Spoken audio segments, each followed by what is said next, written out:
Welcome back to Movies TV Mad. You can follow me on Twitter at Movies TV Mad, on Instagram Movies TV Mad X, on YouTube Movies TV Mad, and on TikTok Mick Isn't Perfect, because guess what? Mick isn't perfect, you're not perfect, I'm not perfect, and once we accept that, we take down the borders of hostility, and delusion, and we become much better people, and all this infighting and polarization in the world today can cease, because I'm sick to death of it.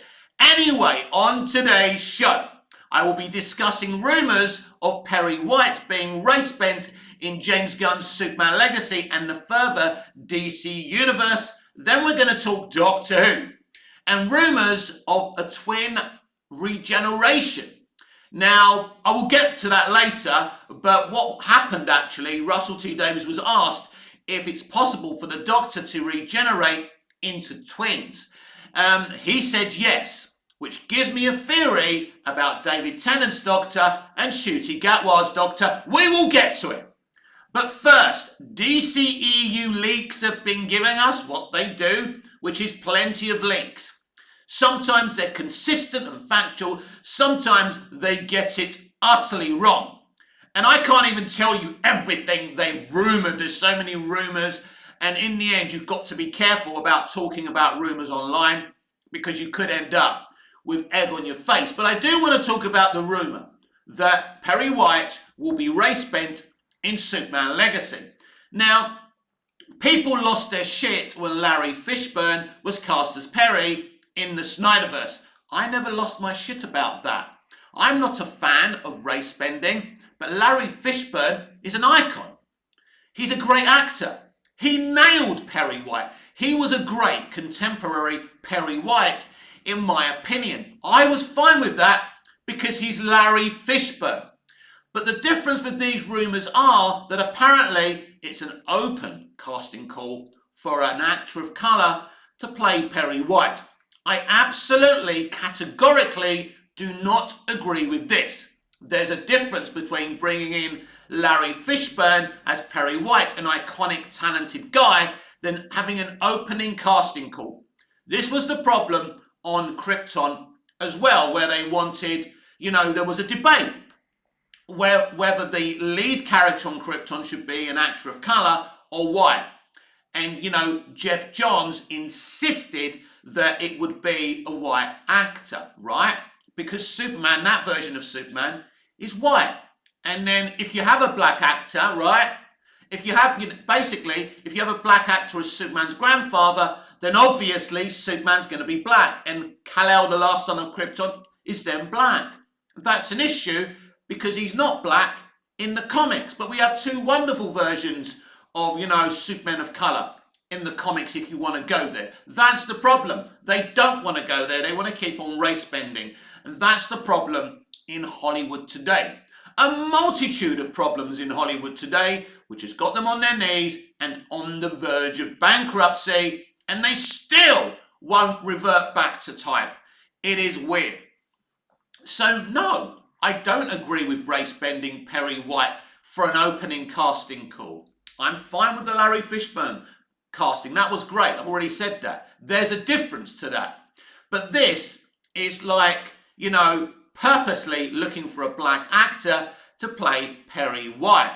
Now, there's nothing I can do about it. I mean, it annoys me up to a level, but it doesn't annoy me so much that I'm going to not watch the movie or get hyped or continue to be hyped for Superman Legacy and James Gunn's further extended DC universe. I hope he finds, at the very least, a good actor of colour, which I'm sure he will. I'm sure the actor will do a great job. Of course, this could all be bullshit.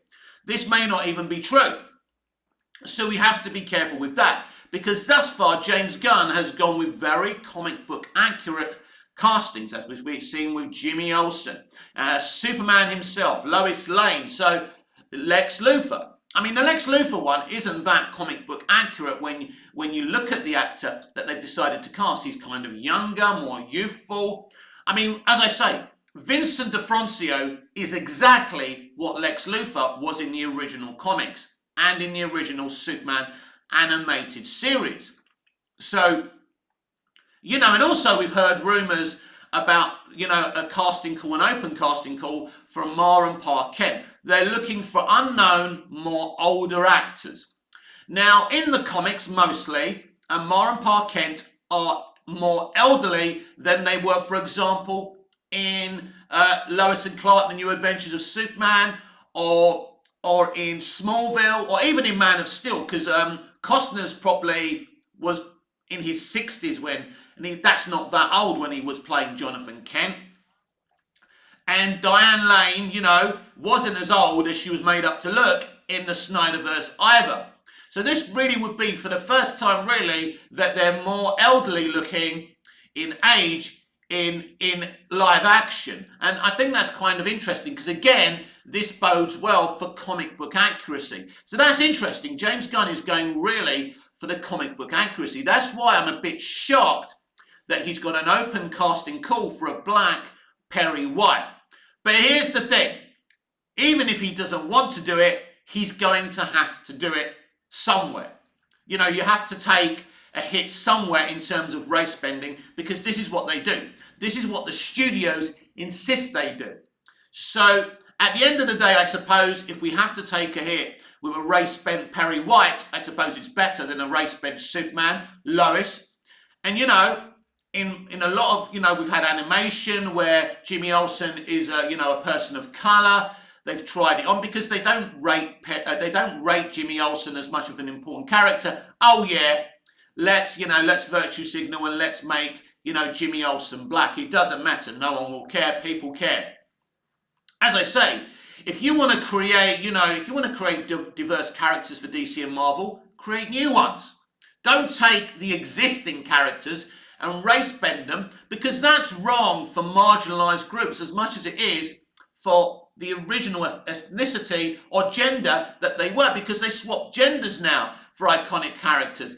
It is insane what Hollywood and comic books and, media in general are doing, thinking they're being allies. These people are nothing, everyone, but fake allies. So no, I do not agree with that one little bit. I don't think there's any need to have a race-bent Perry White. It makes no sense. Now, listen to me. Because already James has cast some Latin female actors for Superman Legacy and, the further DC universe. So there is some representation.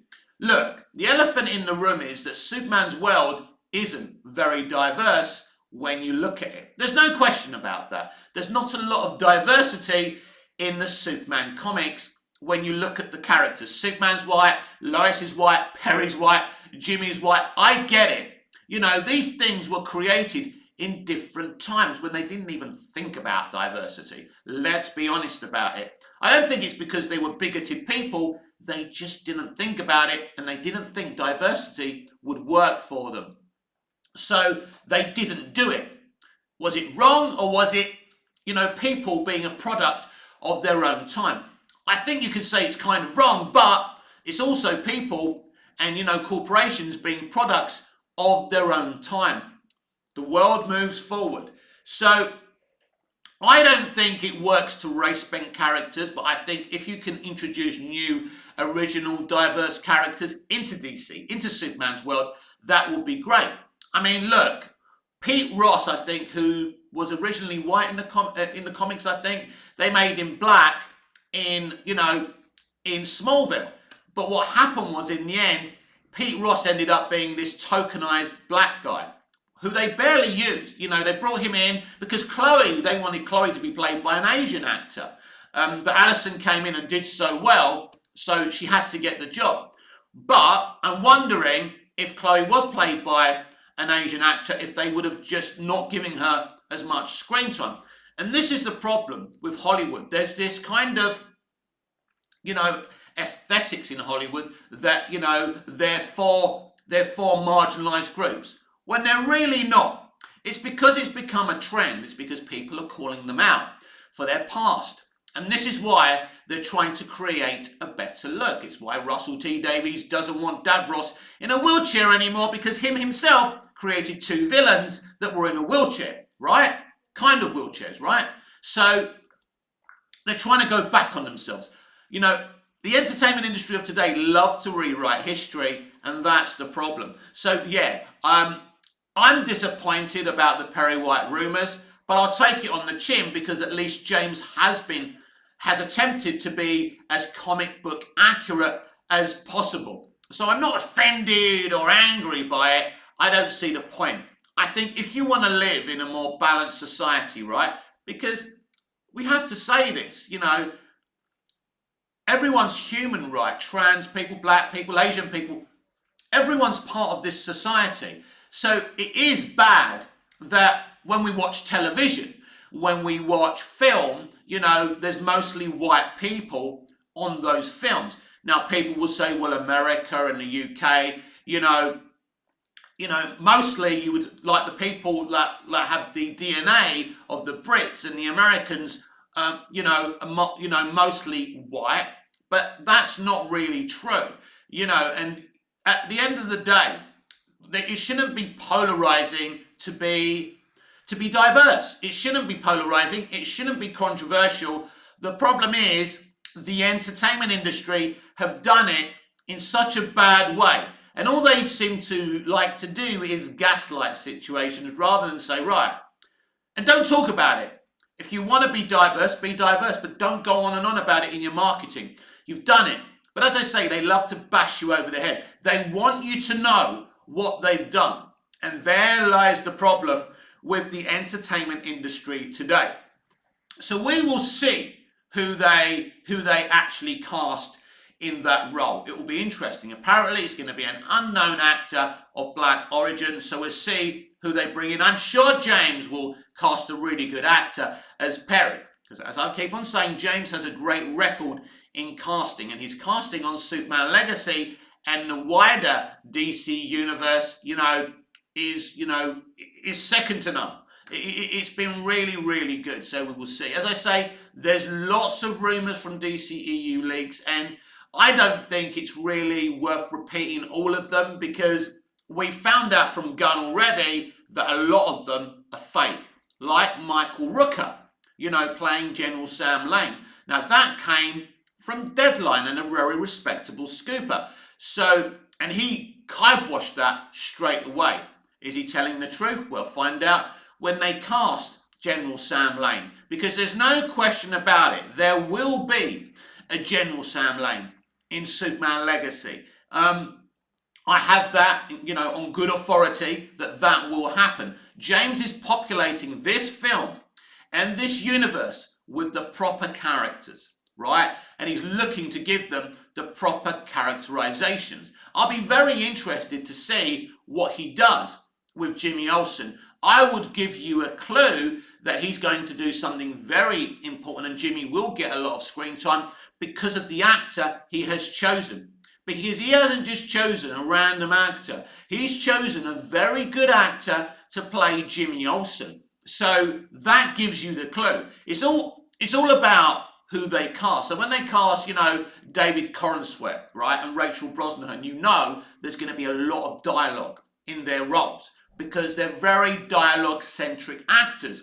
If you watch The Fabulous Miss Maisel or you watch anything that David's done in the past, he's very dialogue-friendly. He's very good at delivering dialogue in certain tones and certain ways. And, Rachel is the same. So I think and you need that with Lois and Clark because there's a lot of in the iconography of Lois and Clark, there's lots of tennis vocabulary back and forth, lots of banter. So I think he's definitely cast the right people for those roles, but I haven't seen any casting where I can say to you, I don't like that casting. But even if I didn't like the casting, it's not up to me who he casts. He has a vision, and he must bring the actors in he feels can do a good enough job to execute his vision of that film, those storylines, and more importantly than anything, those characters. And, when writer-directors cast people, they think very deeply about their casting because your casting is absolutely important. Your cast are in front of the camera. It's what people see. So it's very important you get it right. And I'm looking forward to the chemistry between Rachel and David. It's going to be very, very awesome. Now, let's talk about Doctor Who.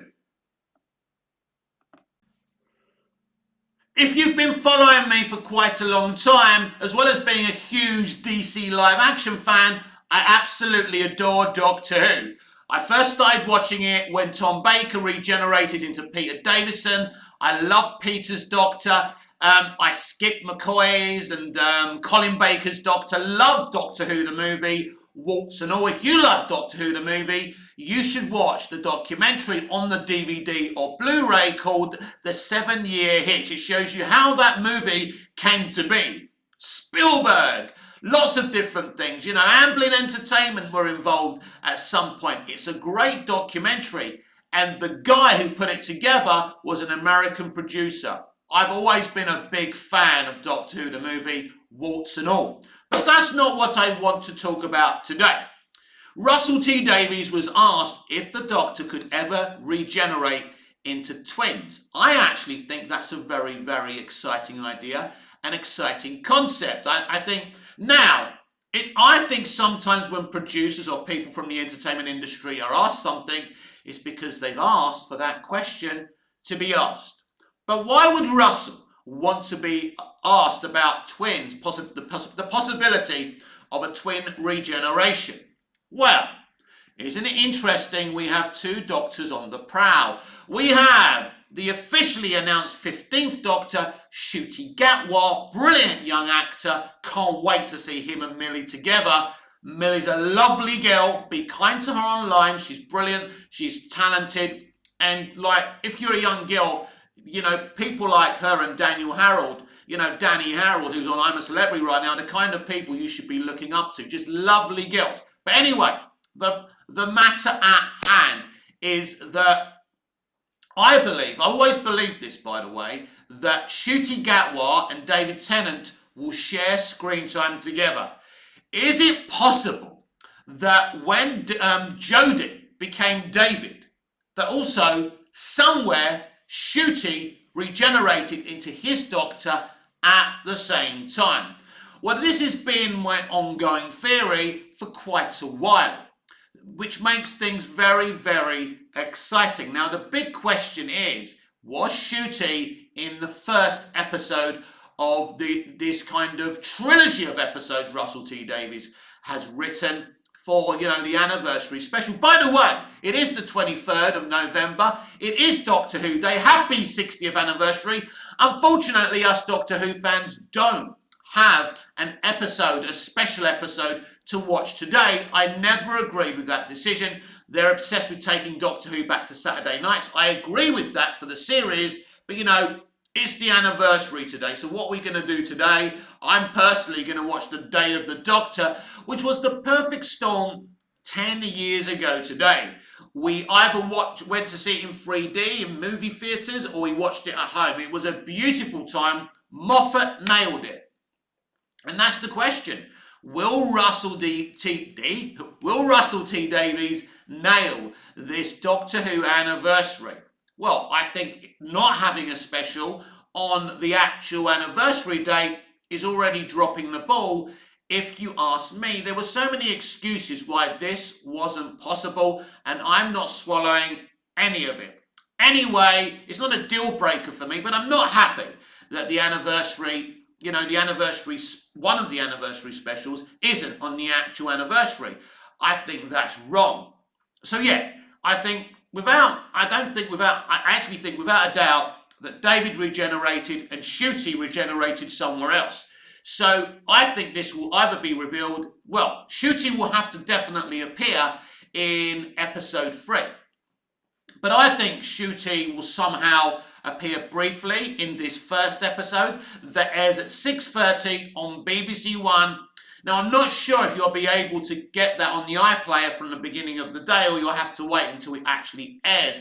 I don't know how these things work now, and I think on Disney Plus it'll be on there eventually on the same day as well. So everyone gets to see it because around the same time, because obviously avoiding spoilers is very, very important.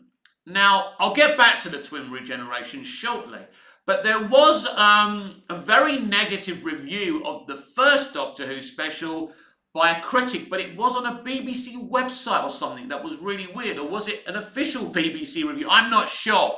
But it was very scathing about the central point of the story being about the message, and really the episode not doing very much, and saying that new fans will just think, what was all the fuss about? It's interesting. I think since Russell T Davies spoke about taking Davros out of the chair, I think people have become very, very triggered about him and about his new era, and they will do anything to try and make what he's doing look bad. I've said it before. The fandom menace found it very easy to attack Chris Chibnall. But Russell T Davies is a different beast. He's a highly intelligent, functioning individual in the brain. It's going to be very hard for you to destroy what he's doing. There is going to be lots of representation and inclusion in this new RTD era. You may not like that, but it's tough luck on you. But the difference between RTD and Chibnall, RTD is one of the best writers in the game. And if he comes with the game he had from 2005 to 2009, then I'm going to be a very, very happy Doctor Who fan. So even though I don't agree with his bad stereotype on disabled people stance with Davros, my mind is open. I'm going in to this first episode. Is it the Star Beast? I can't remember if that's what it's called. You've got the Star Beast, the Wild Blue Yonder, and you've got the other one, which the title I forgot. I'm bad with episode titles, film titles, and names. I'm just bad with words in general. Why am I even a content creator? But yeah, I'm going into this with an open mind. And I think that's important. I'm not going to start shitting on Russell just because he said one thing that I don't agree with. Because here's the thing on Davros. If you want to see him in the chair, you have a multitude of episodes to see that. I'm kind of excited to see this new Davros and see what they do with him. Because it's good to look at iconic characters from different angles. Yes, I don't agree with his take or his reasoning for doing this, but I didn't agree with him taking, not having David in Jodie's costume. I thought he was talking utter bullshit with that as well. That he didn't want a female's clothes to be made a mockery of. What are you talking about? We're not talking about dress. But even if she was wearing a skirt, so bloody what, right? You're going to represent a trans character, right? You're going to represent someone who actually, for a living, wears a woman's clothes and does cabaret. So, what's the difference? Why is someone wearing, dungarees and a rainbow, jumper and a blazer, making a mockery out of woman's clothes? Anyway, I don't get it. But this is, as I say, this is why Kim was saying to you that this industry are fake allies, and they will do anything to gaslight a situation. They may be thinking they're helping the trans community, but they only end up gaslighting the trans community. So part of these reviews is saying that, there's talk about, I think there is some transphobia in the first episode of these Doctor Who specials, because we know that Donna has a daughter that is a trans girl, a trans woman. And Russell T Davies has also said she will play a big part going forward. She's just not going to be in these specials. Very, very interesting. Again, this will trigger some. This doesn't trigger me, and I'm sorry if you don't like this. I'm quite happy to have some trans representation, because the trans community are human beings. They're part of our world, right? There's lots of conflicting, difficult issues around the trans community, whether trans women, who should be playing sports with biologically born women, right? Those are difficult issues, and they're not black and white, and they're being dealt with at the top of government. And I think ultimately there, we will have trans sports in general. I think that's a good idea. So I'm not a hater. And I think, representation does matter, but it's got to be done properly. And you've got to put these people in and these characters in mainstream television, but treat them like kind of the white men and the white women. Give them the right, storytelling, and don't just wrap them around cotton wool so you can say it's good to be seen. Well, You don't say that about the white people, do you? It's good to be seen. You actually give them good storylines. So you've got to pay the marginalised groups the same respect as well. So I don't have any issue, and I want to be clear about this just in case there's any misunderstanding. I don't have any issue with representation. It shouldn't even be called representation, right? It shouldn't be. And it should be called diversity. We live in a diverse world. There are black people, there are white people, there are Asian people, there are trans people, there are gay people. Right, we're all part of the same society. Everyone deserves, their right to be able to be an actor and to be cast, and not to not be cast because they're either gay or shorter or whatever, right? We should see the diverse society we live in. Why do white people have more of a right to be on your screen than other people? These are fair questions.